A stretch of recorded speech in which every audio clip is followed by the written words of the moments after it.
Hello and welcome to Visible Voices. The Visible Project is a Leeds-based initiative aimed at improving the outcomes of adults that have experienced any form of childhood sexual abuse. The Visible Project is made up of two equally important groups. The Strategic Steering Group, which consists of both statutory and voluntary organisations within Leeds, and the Visible Leadership Reference Group. This podcast is by the Visible Leadership Reference Group, which consists of people who have experienced any form of childhood sexual abuse, otherwise known as CSA survivors. Names may or may not be used throughout this series. Welcome, Rob, and if you'd like to introduce yourself and where you're from, please. So my name is Rob Balfour, and I'm the founder and chief executive of Survivors West Yorkshire. And we run a project called Ben's Place, which is our main offering, which works with male survivors of sexual violence across the lifespan. And we've been around now approaching 25 years from our base in Bradford, but we've always covered the whole of West Yorkshire. And we've always had a kind of ethos, because I'm a survivor myself, is to kind of meet survivors where they are really, rather than we think where they should be. So our ethos is that, we're a safe place where survivors matter. So do you have specific services for the survivors? Is it like a specific, like a group, or is it one-to-one, or is it online or face-to-face? What's the offer? So historically, we worked on a signposting model, because I used to work, believe it or not, within an NHS mental health service context for many years. And so I used to do it in my spare time from the kitchen table, if you like. And we used to have a mobile telephone, and it was the dawn of the email age when we started in the late 90s, early 2000s. So we used to get referrals from people asking basically for advice. Very few people wanted counselling. And over the years, we kind of developed that and, we got more aware. So we spoke by 2015, and we kind of worked with over 3,000 survivors, male and female, but mostly we were focused on male. And we used to run particular Oasis projects, they've been described as. So rather than go for core funding and join that lovely adventure, we kind of went for specific project funding. So we'd run workshops, we'd run conferences, we'd run retreats for male survivors. So we ran Oasis projects. And I was actually at a meeting on Friday talking to somebody who's doing, and one of those kind of projects was a retreat programs for male survivors. We'd have a whole weekend where male survivors would come together in a retreat in a beautiful place. And we did one of those. The first one we did, it was in 2004 in the Yorkshire Dales at a place called Scargill. And we had over 50 male survivors. Some of them from across the world came to that because they were very rare gatherings. And it was very successful. Some of the relationships that generated out of that are still very powerfully kind of activist across the world. And we ran another one in 2005 in the Lake District at the Quaker Retreat Centre at Grasmere. And that was very successful as well, and almost had the same amount of people. But then there were two very difficult to organise and to manage cost-wise. So we kind of gave up on that, and other people took over and started to do them, but we were glad to do that. So we've always had a history of being engaged. We've published reports. So on our website, you can find all the reports we published. They were what would now be called needs assessments. And we had commissioned those. We could find money in those days to commission them. And we did reports looking into the needs of sexual violence survivors generally. And we used a kind of generic title called A View from Inside the Box, because it seemed that we were opening up Pandora's box. So let's kind of use that title. So we speed on very rapidly. And by 2012, the whole landscape of funding across West Yorkshire changed in the sense of criminal justice, because that's where we're kind of really rooted for funding, because we get no funding from the NHS whatsoever. We approached the new Police and Crime Commissioner, or they approached us, to be honest with you, asking us if we could find a solution to male survivors that could reach across West Yorkshire. And I remember the Police and Crime Commissioner at the time saying, I want a service that can meet demand at its point of need, in effect, reach out to them. Well, yeah, it's going to cost a lot of money for the whole of West Yorkshire from standing start, for counselling, basically. So we came up with a model which was using digital, and digital allowed us to kind of do that cost effectively and reach anywhere within the West Yorkshire conurbation quickly, as long as somebody had access to the tech. And that's been very successful over nearly now 10 years. And lots of people use it. It's not perfect because it can't meet everybody's needs. Because, of course, lots of populations of survivors are situated in environments where they don't have access to that kind of technology. But for a big population of survivors, then it works really well. So, and our outcomes are measured each year by an independent evaluation. And in fact, we'll be producing our third outcome evaluation this month, hopefully, which hopefully will show that still continues to work really well. So is that face-to-face work? So this is a conversation about digital, isn't it? So I can understand if you come from a world where face-to-face is literally being in a physical environment and that's it. But video is kind of face-to-face. And when you look at the stats and look at the research and our outcomes, because I'm very conscious that I'm not some religious zealot about video, it was just a solution to a very big problem, which is how do you reach to a male survivor in Wetherby and in Todmorden at the same time when somebody only gives you 40 grand? How do you do that? It's almost impossible unless you kind of want to do tokenistic visits and sit in a community centre and use the money. But to actually deliver them package of counselling, and we've always been at 20, we were never at 6 or 12. We always started from 20 sessions of counselling because we believe that was the correct good practice start point for any trauma-informed counselling for somebody who's survived any form of interpersonal violence, but especially sexual violence. So, that was a big task, and we kind of had to find the technology in 2013, 14 to get it off the ground. And there was very much of that was before the age of Zoom and the way it is now, and Teams didn't really exist. So we found that, and we kind of put it together, had some kind of false starts with some of the technology that existed at the time, so that delayed us. But on the whole, we were ready to go, and then we still just had to build it up. And it's been very successful. So, we are a small agency. We run on a very small budget, no longer 40 grand. But I think last year we were about £160,000 and we offered over 70 packages of counsellings to survivors. And we saw or supported approaching 200. And that's increasing all the time. So, going back to one of the points that you mentioned earlier, that you started supporting both male and female survivors and now focusing on male, what instigated that change? So I suppose it's an accidental, really, because when I came into the sector 25 years ago as a survivor who I worked in mental health services, and I thought there were a lot of services will just be hidden. I won't know they exist. All I need to do is kind of ask, and I've just not thought about it. And there was nothing. And when I asked about it, and when I had my own disclosure moment, I was very lucky. I'd just written about it. I had a supervisor who was very trauma-informed before and responsive before that word was even thought, those terms were even thought about. So I was lucky in my employment. But not everybody was like that within the NHS. I spent 10 years as a kind of outed survivor in the NHS. That was an adventure. But, when I started, I just saw need for human beings. Rape crisis centres, Leeds didn't have a rape crisis centre by that time. Huddersfield was a small kind of space that was operating, if at all, I think. And Bradford was operating on probably about 20k, at that point. They were services that had been abandoned by the system, especially after the 1980s and the deluge of research that had emerged from academics about sexual violence. There were universities in West Yorkshire that were hubs of expertise around sexual violence in the 1980s. But when the government moved on and it became very clear that this was going to cost a lot of money, they were vanished. The funding was ended. And then it just went back to the place that it has been many times, which is the unseen, unheard, really. And so when I emerged, there was not much around. There was a couple of analog cassette players that you could ring across the country if you could find the numbers.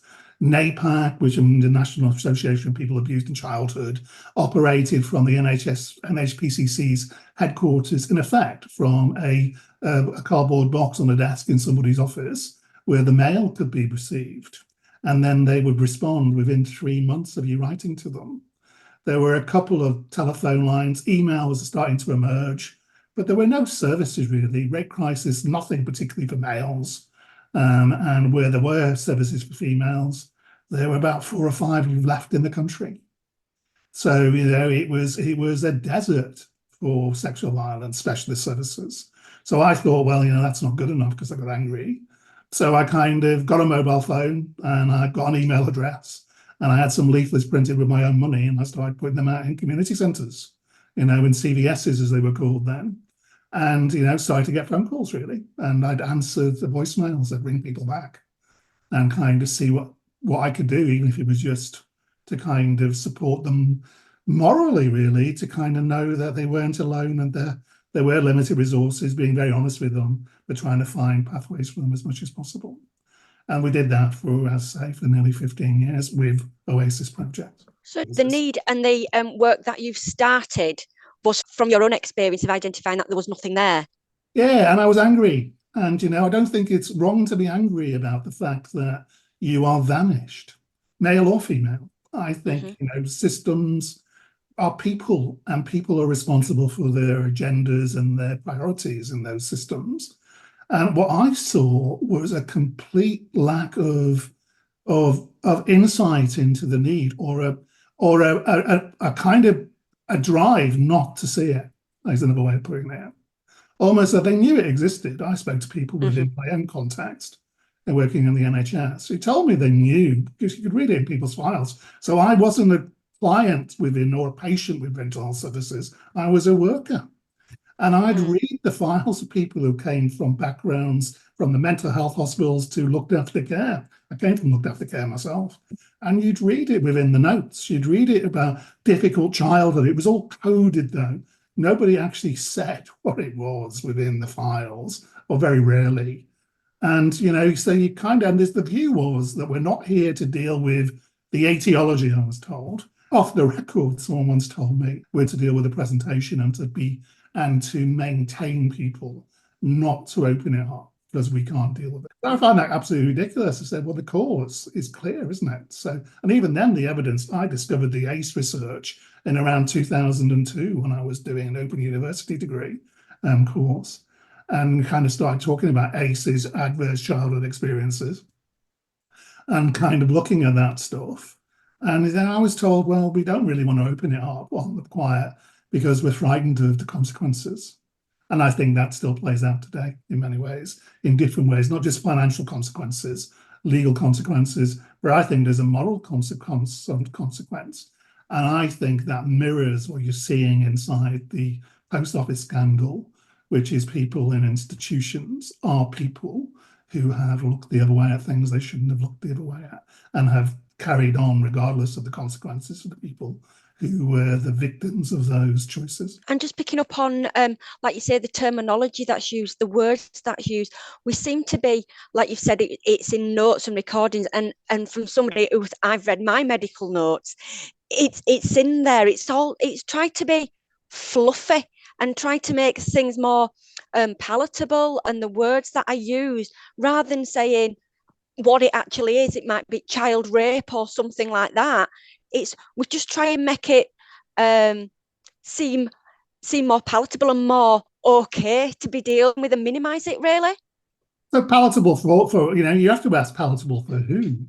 Someone wanted to ask me, well, you can't encourage disclosures, don't do advertising, don't do any of these things because you might re-traumatize the traumatized. And I was speaking to somebody in America about it once, and I was really scared about doing it, to be honest with you, because I've never met a survivor who really is rooted in the experience who'd want to harm another survivor. Most survivors do not want to harm them. They get angry and upset with other people for words and language and things, but they would never wake up in the morning and want to go hunting down another survivor and cause any harm, as a malicious wake-up act. We all get triggered, we can all act out, all of that stuff comes with the emotional processes of being traumatized in childhood. I think the issue is not survivors, because the guy said to me, he said, you can't make it any worse. You can't ask somebody if they've been abused and by doing so make the abuse any worse than it was in the lived experience of that person. All you can do is offer them a liberation gateway so they don't feel left in a silence that they don't understand and can't break out of and are required to break out of. I think there's also this breaking the silence thing kind of is rooted in some kind of medicalized view of the world, whereas the person has to make the step to kind of free themselves.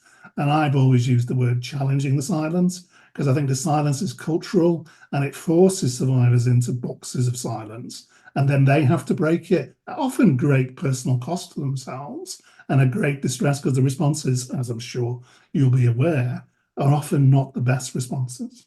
Yeah, I think what I get frustrated about is when you see a lot of things about speaking out, reach out and talk about things. And I think that's all very well, but you've got to make sure that the responses that are given to somebody when they are doing that are helpful, because it can make or break a person. And I think we need to think more about just then telling somebody to reach out. We need to think about, well, what actually is the response I'm going to give when somebody does reach out? And also not overcomplicate it. It's not complicated. So, if you do this stuff, this work, then actually you realize that overcomplicating it is the mistake. You're not a forensic scientist, you're not a police officer, you're not looking for the evidential kind of categorization of the crime. What you people are looking for is a safe space where they can arrive and someone says, you don't have to tell me the nitty, you don't have to prove anything to me. It's enough that you've arrived. It's enough that you're seeking support in this context. Take a big, deep breath, because that takes lots of courage, and it's okay for you to be here, and we'll work with you and the way you need to kind of have that work delivered as much as possible. And people almost take a deep sigh of relief. They sometimes they cry, because it's the first time they realize that they matter to somebody in the context of their disclosure, and that they don't have to prove anything. All they have to do is honor themselves for the courage it takes to seek that support. Because anyone who's a survivor, knows how difficult it is to reach out into a world where you have no idea what the response is going to be. And hopefully we get that right. Not always perfectly, but on the whole, I think we get it right. Lovely. How do you support adults that have experienced child sexual abuse? I suppose the ethos is very simple, really. I'm now terming it as radical empathy. It really is about seeing the world from their perspective and not seeing it from a perspective that's rooted in any particular model, besides the fact that, you have to see their experience from their eyes. And then the realities are they have to fit into services, because services are limited to frameworks. But, on the whole, they work really well. See it from their eyes. Radical empathy is the word I use now. And be honest. One of the worst things I've found as a survivor, and I'm sure you may have encountered it, is the patting on the head and telling you a load of rubbish, really. Rather than telling you the reality, not being cruel or nasty, but actually treating you as a human being who's an adult. You might have emotional kind of issues around regulation when you feel threatened, but then most human beings would have that if they were brought up in the jungle or patrolled by abusers. So, just be honest with people, kind, compassionate honesty, authenticity, and don't kind of say it's all going to be wonderful, because sometimes it isn't. Sometimes it's difficult. But, it's you are a possibility, not a limitation, is the kind of language I use. And I think when people start to realize that it is about just treating the people the way you'd want to be treating yourself, and being honest about that with yourself as well, then actually amazing things happen. And being honest about yourself as well. I'd much prefer somebody who I was talking to or disclosing to somebody to go, oh, I don't know how to respond to that, or that's taken me back a bit.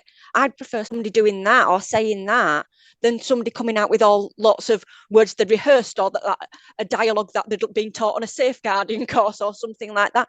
I'd much rather have somebody who was honest and was in the moment with me as well.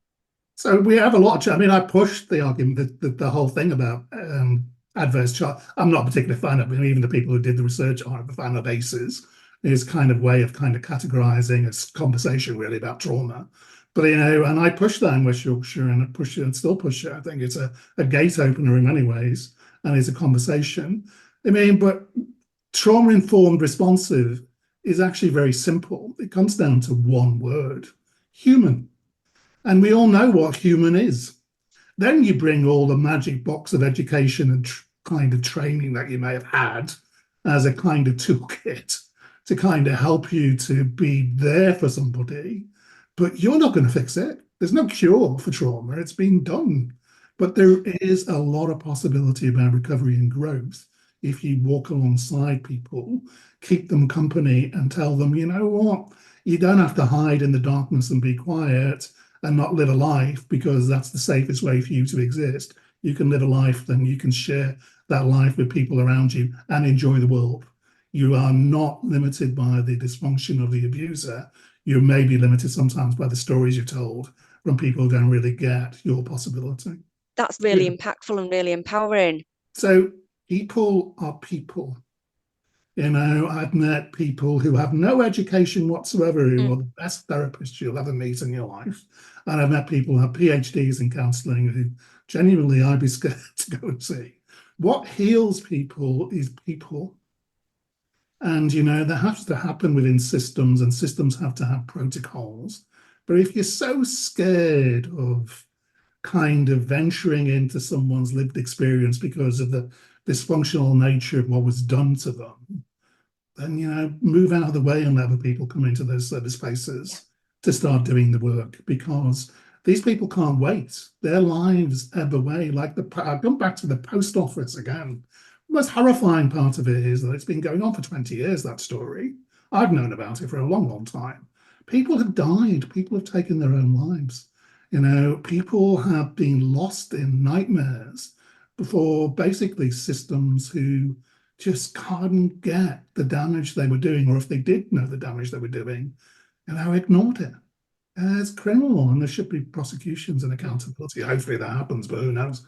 There seems to be such a big fear of people in organisations and systems about taking responsibility. I think I was talking about something, and this will be very controversial, and I'm already kind of already get excommunicated. I call it being excommunicated for speaking truth or whatever. So, you know, it's almost like talking to the Pope. If you say the wrong thing, you're in trouble.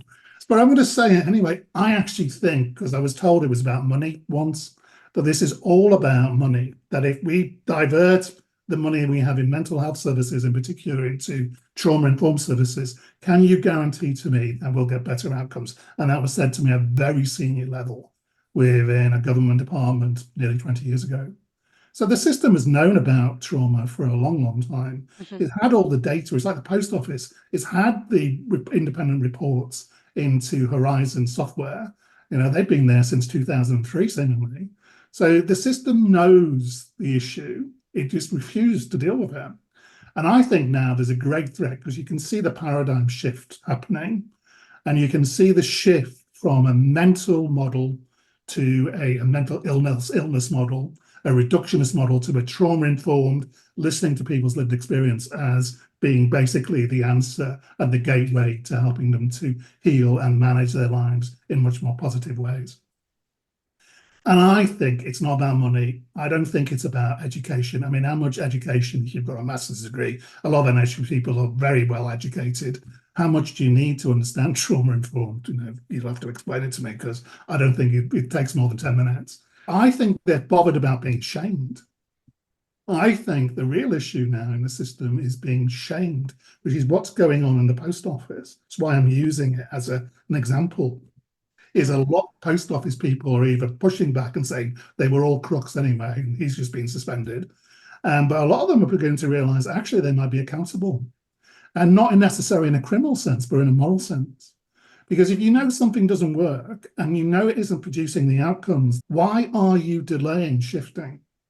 That's the question I would ask people. Why are you delaying shifting to something that the evidence is overwhelmingly in support of? In fact, the very first meeting of the trauma-informed ATR, Adversary Trauma Resilience Steering Group, somebody who in the NHS who came from the private sector and was a commissioner, I always remember this, when he heard the presentation given about trauma, and ACEs and how they affect and impact across their life psychologically and physiologically. So he said, when I worked in the private sector, if that presentation had been made to the board of a large international corporation, they would have ordered the switch the day after. There would not be any 10 years waiting. They would switch, because for them, it would be the profit motive, because there were massive increases in profit for them. So they would go for it. But our system wants 10 years to get to trauma-informed, not trauma-responsive. And what is that about? And I wonder whether it's about shame, really, that you're going to have to sit in front of people and tell them the model that you've been applying to their lives, that if you've been in mental health services, which may have re-traumatized them often, was actually wrong. And that, I'm sorry that I believed in that, and now I understand I was wrong. And how have a form of restorative justice, maybe, because people are going to get angry when that changes. Maybe that's my current hypothesis, is the resistance to the change is the same resistance that you see in the post office, which is they didn't want to get caught out for doing something that was wrong. And I think some people, what I've seen is some people see the systems as a separate entity that can't be touched, that can't be changed. That's the system, that's the process. We can influence, we can change priorities. I think in some ways, particularly I'm thinking about my experience with the NHS and things like that. It's about, well, that's the system, that's the service, that's commission, well, let's do something different. So it's a cop-out. And one of the victims of the post office summed it up on one of the breakfast shows the other day, and she's a lovely lady. And she was really, really calm. She said, I've heard this stuff about the system, and systems are people. They're just machines. It's the people in them that make the decisions. It's not the systems. There's not some kind of great God called system that makes all these choices. That's untouchable. That's set in stone. You can't change because it's the way it is. It's people. People are making these choices. They're sitting around tables. And I get it. So it must be very difficult in a complex world to juggle all of the vested interests and all the political processes that drive into our systems. But, people have lost faith in the politicians. I don't know anybody believes anything a politician says. I think that's unfair in many cases, but also fair in lots of others. And I also think that they've lost faith in the system, and the post office scandal is the first of many, I think, to start rolling. Because now that kind of worms is open, it isn't going to stop, because I think we've only just heard the beginning of it. And I think it's the same with trauma and the mental health system. It is rooted in vested interest. And what I find moving forward will be interesting is, I like that quote, you're not what you say, you're what you do.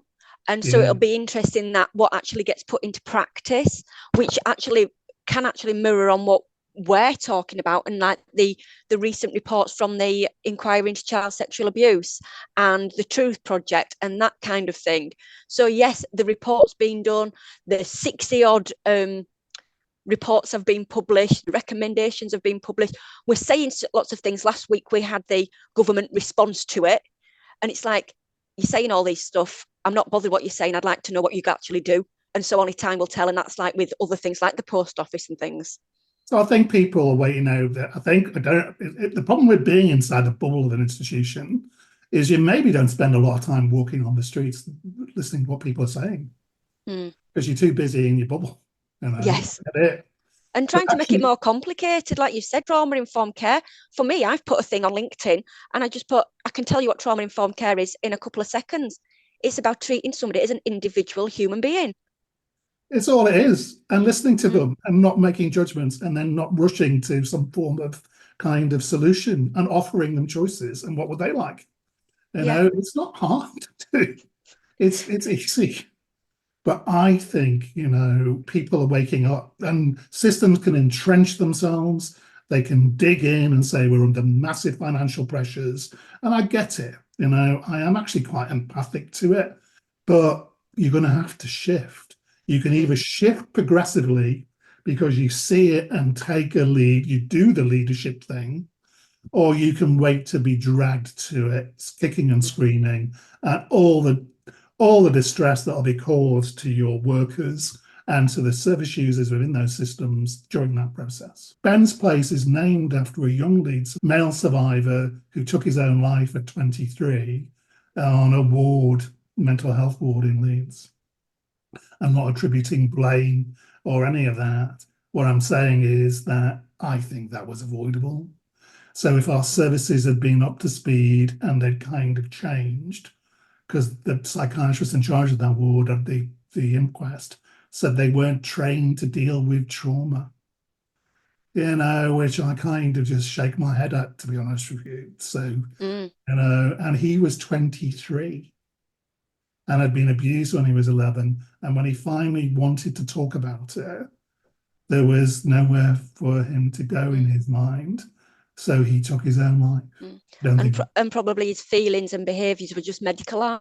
So he was seen as a druggie who wasn't really, the bizarreness of this kind of dependent kind of rubbish, where he was kind of codependent, whatever, where he kind of, he used all street drugs, he used prescription drugs, he'd use them in combination together, so this one was a druggie. So he wasn't really mentally ill, he was a druggie. And he wasn't really, therefore they didn't, because he didn't have the illness, whatever illness is. And so he was not seen as really as worthy of their input often, I think. I think I can mirror that on a different sort of side, that when I first became involved with mental health services when I was 20, it was through depression, OCD, but anorexia nervosa. And at that time, those years ago, that was seen as something you do to yourself. An eating disorder was something, well, you're doing it to yourself. It's a diet that's gone wrong. It's vanity. And when I was treated as an inpatient, there was often, both on the medical ward and the psychiatric ward, it was a bit of, well, you're here because of your own fault. We could be treating people with proper illnesses.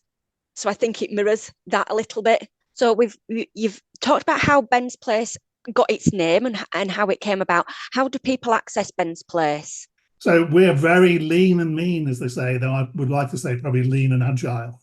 So we're lean and agile. So we use a website. So we don't have people, we just don't have the funding to have people sitting on the end of telephones taking referrals, because we're multitasking all the time. There are only 2.3 of us, and we are producing massive outcomes, as our latest evaluation will show on our accounts linked to that. So we use the internet. So the internet, and it's got automated forms that populate one of the most sophisticated case management systems for sexual violence in the world, which was designed in partnership with rape crisis centres across the country over the last 25 years. So it is really, really sophisticated, captures lots of very, complex data in a smooth way for clients, whether they're being referred professionally or self. We prefer self-referral though, because self-referral is a powerful step for a survivor, because it means they're taking agency of that step into that void of unknowing what's on the other side of recovery. How does that work? And if they do that, it actually, we think, works a lot better in relation to improving outcomes. Those who are self-professionally referred, whilst many of them are successful, there's a higher rate of dropout, higher rate of not being able to kind of engage, because in many ways they're not ready, they're just doing it for the worker in our experience. So if you do it for yourself, to be compliant, because you like, and I say to workers, well, can you not go and see them and drive your van around and pick them up and bring them in? Well, I wish I had the resources to do that. But, I don't think survivors need rescuing. They need to know there are safe oases for them to go to where their needs are going to be the priority, and they can find their own pathway with support from people who get it. And really what's happening with professional workers, I think sometimes, is actually the person who they're trying to refer has disclosed to them. And actually they've disclosed to them for a reason, because they got to like them and trust them. So you don't have to be Freud at that moment in time. You just have to kind of walk with them gently. I think it's something, there are offloaders, aren't they? But I think a lot of people, it's just they think it's outside of their experience and their competency. And actually, maybe what I say to them is maybe you just have to hold with them and walk with them for a while, and then have the conversation about the self-referral. And when you do that, and you don't rush it, then people are taking ownership of it. And then they remember you as the gateway. They remember you as the person It was very important at that disclosure to them, and you helped them into specialist support. If you just give them a parachute and shook them out the plane and say, you'll be all right when you land on that island down there, it kind of feels a little like being abandoned, doesn't it, really? Actually, it's empowering for the survivor to make that first step, because it feels like a giant leap of faith to them. People shouldn't underestimate the amount of courage it takes to make that step.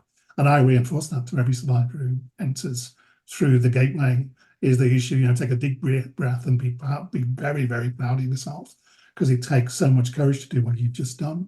And they cry often, quite amazing. And they cry because someone's finally seeing the amount of energy that's going into being them. Professional referrals are a little different. So what we see with professional referrals is often clients who are kind of trying to please the worker, in our view, and they're going along with it because the worker is kind of telling them that's best for them, but they're not really ready often. And they don't engage, they don't answer emails, they don't want it. And if they do, they don't hang around long because they're not ready. What they really want is a relationship with the worker to continue and to feel safe, because that's why they disclosed, because they felt safe with that person. And the workers are worried that they have to be Freud, and you don't have to be Freud. You just have to work with somebody. It's not hard. You just have to be human and encourage them to make the right choice for themselves. And let them make the choice. Don't push them into therapy. Therapy is not antibiotics. It's a very complex process, and you have to be ready for it. And when you are, it produces really good outcomes. But you have to want to do it, and you have to feel safe when you start it. And if you just get pushed into it because it's like another prescription, that may not work well. So there are really good specialist services. There are really good services that are generic, who increasingly are getting better at working with the issue. And there's not one set of services, in my view, that has all the answers to an issue that may kind of involve over 11 million people in our society. So if that's correct, even half correct, even 25% correct in relation to the stats, that's an enormous amount of people.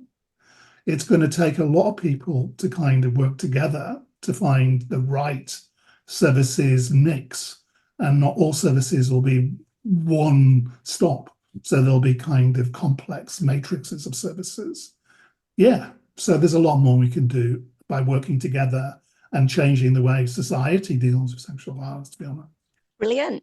What are the barriers that you're encountering at the minute? Now, you've mentioned about funding and that kind of thing. What are the barriers that, if you had a magic wand that you could just knock down to the work that you do at Ben's Place?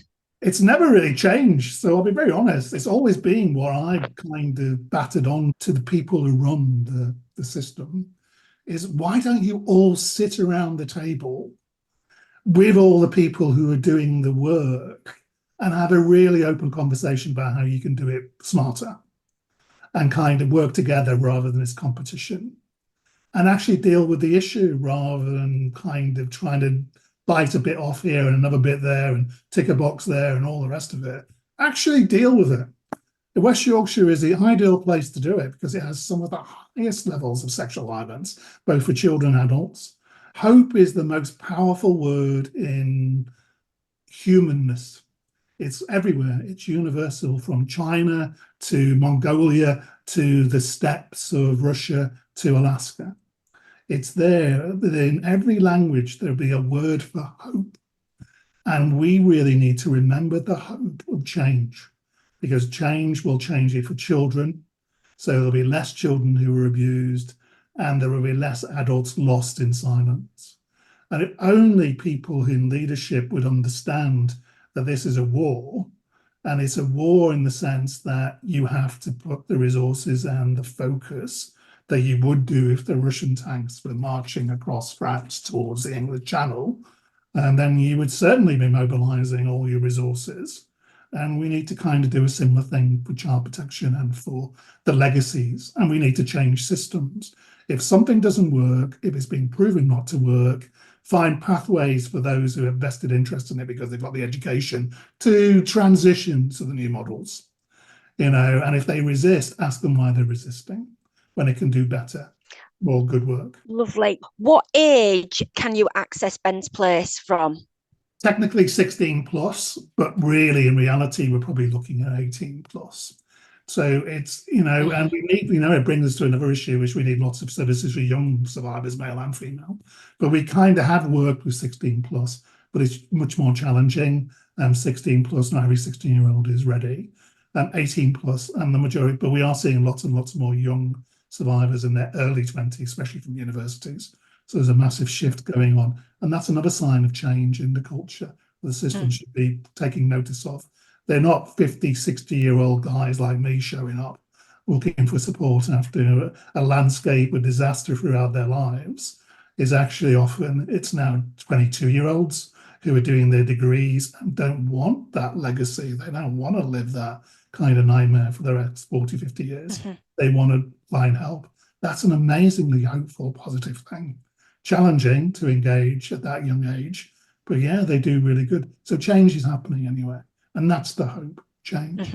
So you've got a really wide spectrum of people that are accessing Ben's Place and the services. So it's those who are recently experienced sexual violence, but also those who have that. And I don't like to use the word historic because it's still live. It's still really in their life at that time, although the actual event happened a while ago. So of course, language is difficult, isn't it? And we've got to be careful with language. But but the reality is that the majority of our clients, and we've changed it to non-current and all of these things. And actually, I think what's really going on is that we've been engaging with people who are not sure of their authenticity and intent behind the words. So it's not particularly the word. In the case of historic, I think what it's about is that the people who used it were kind of saying, well, it's historic, it doesn't matter as much. That was what the words, so words carry messages because they're powerful. So but then, non-current could be argued, could be used with the same messaging behind it. What matters is that we kind of tell people it doesn't matter where it happened, when it happened, it was done to you and we care and you matter to us, so find us.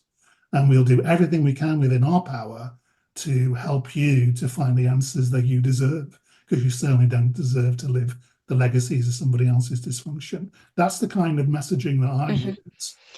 That's not hard, is it?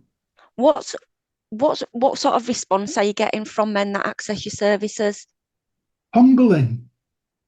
It's humbling, because I don't think what we do is particularly, it's not Rolls Royce. I try to make it BMW, but it's funded on a second-hand Ford Focus. It's really, cheap.